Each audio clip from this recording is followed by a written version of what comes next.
Hello नमस्कार दोस्तों, आशा करते हैं कि आप सब लोग अच्छे होंगे। अगर आप पीएफ का विड्रॉल करने जा रहे हैं तो क्या उस पे टीडीएस कट जाएगी? उसके बचाव के लिए क्या आपको फॉर्म 15G भरनी चाहिए या नहीं भरनी चाहिए? ज़रूरत है या नहीं है? किन लोगों को फॉर्म 15G भरना है और किन को फॉर्म 15G नहीं भरना है? किस सिचुएशन में भरना है? आज इस पे विशेष बात करेंगे ताकि आपको जो है पता चल सके कि वास्तव में आपको फॉर्म 15G भरने की ज़रूरत है या नहीं है, आपके लिए अप्लीकेबल होता है ये फॉर्म या नहीं होता है। तो आज सबसे पहले मैं बताऊंगा आपको कि फॉर्म 15G क्या है और फिर आपको भरने की ज़रूरत है या नहीं है। तो चलिए सबसे पहले समझ लेते हैं कि फॉर्म 15G क्या है। फॉर्म 15G एक जो है डिक्लेरेशन डॉक्यूमेंट है। यह ये बताता है, जब आप भर देते हैं तो ये बताता है कि आपकी जो इनकम है, आप जो पीएफ का विड्रॉल कर रहे हैं, जो भी आपका इनकम है वो टैक्सेबल नहीं है, यानी वो टैक्स फ्री है। आप टैक्स स्लैब के अंडर नहीं आते हैं, यानी उस पर कोई भी टैक्स अप्लीकेबल नहीं है। तो यह एक जस्ट एक डिक्लेरेशन डॉक्यूमेंट है जो आप भर करके ईपीएफओ को देते हैं और सेम डॉक्यूमेंट जो है ईपीएफओ इनकम टैक्स को जो है सबमिट कर देता है। यानी आप ये दे करके आप फ्री हो जाते हैं कि हमारी इनकम जो है टैक्सेबल नहीं है। तो ये जस्ट एक डिक्लेरेशन है। अब चलिए जान लेते हैं कि क्या ये फॉर्म जो है हर आदमी को जो पीएफ विड्रॉल करने जा रहा है उसको देनी चाहिए या नहीं देनी चाहिए। तो देखिए, जो ईपीएफओ है, इनकम टैक्स एक्ट सेक्शन 192 के अंदर ये जो है टैक्स का टीडीएस का डिडक्शन करता है। ठीक है, अगर आप फॉर्म 15G नहीं देते हैं और आपका जो है इनकम टैक्सेबल पाया जाता है तो वो जो है टीडीएस काट लेगा ईपीएफओ आपके इनकम से। लेकिन मैं सबसे पहले बता देता हूँ कौन सी इनकम से जो है आपका टीडीएस का डिडक्शन होता है। तो बेसिकली टीडीएस का डिडक्शन जो है स्पेशली आपके जो है इंटरेस्ट जो आप अर्न करते हैं उससे डिडक्शन होता है। आपकी जो ब्याज है, जो आपका पीएफ में पैसा जमा हुआ है उस पर 2.5 लाख तक ब्याज है, वो टैक्स फ्री है, उससे ज़्यादा आपका टैक्सेबल है। लेकिन ईपीएफओ ऐसे भी जो है आपका टीडीएस का डिडक्शन कर सकता है, एज्यूम करके कि आपका जो इनकम है वो टैक्सेबल हो सकता है सब मिला करके। तो ये तो रहे कि ईपीएफओ जो है टीडीएस का डिडक्शन आपकी जो इंटरेस्ट अर्न होता है उस पर जो है डिडक्ट कर लेता है।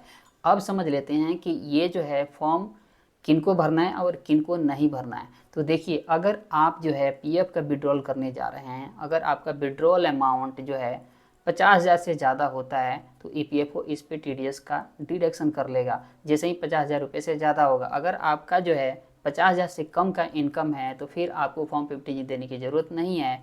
और ईपीएफओ भी जो है आपकी जो है इनकम जो यानी जो पीएफ विड्रॉल आप करेंगे उससे टीडीएस का डिडक्शन नहीं करेगा।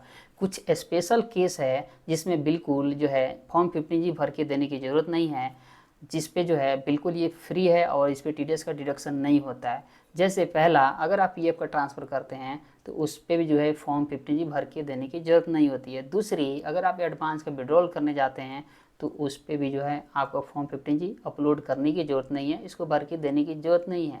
तीसरी रीज़न, अगर आपकी सर्विस 5 साल से ज़्यादा हो गई है, कंटिन्यूअस सर्विस अगर 5 साल से ज़्यादा हो गई है, 5 साल की आप पीएफ अगर ईपीएफओ को जमा कर दी हैं, उसके बाद अगर आप पीएफ का विड्रॉल करने जा रहे हैं तो उस पर जो है टीडीएस का डिडक्शन नहीं होगा और आपको फॉर्म 15G भर के देने की भी ज़रूरत नहीं है। लेकिन आपको पैन कार्ड ज़रूर उसमें अटैच कर देनी चाहिए। अब कुछ स्पेशल केस बताते हैं जिस पे हाई टीडीएस जो है आपका कट सकता है। जैसे अगर आप पीएफ का विड्रॉल करने जा रहे हैं, अगर आपने जो है पैन की केवाईसी नहीं किया है, पैन कार्ड अटैच नहीं है, तो आपका जो है फिर टीडीएस का डिडक्शन जो है 30% तक हो जाएगी। यानी अगर आप पैन नहीं देते हैं तो 30% तक जो है ईपीएफओ जो है आपके इनकम से जो है टीडीएस काट लेगा। तो आपको जो है हर हाल में जो है पैन की जो है केवाईसी कर देनी चाहिए। अगर आप पैन कार्ड अटैच कर देते हैं और जो है फॉर्म 15G नहीं अपलोड करते हैं तो उस पर जो है ईपीएफओ 10% टीडीएस का डिडक्शन करेगा।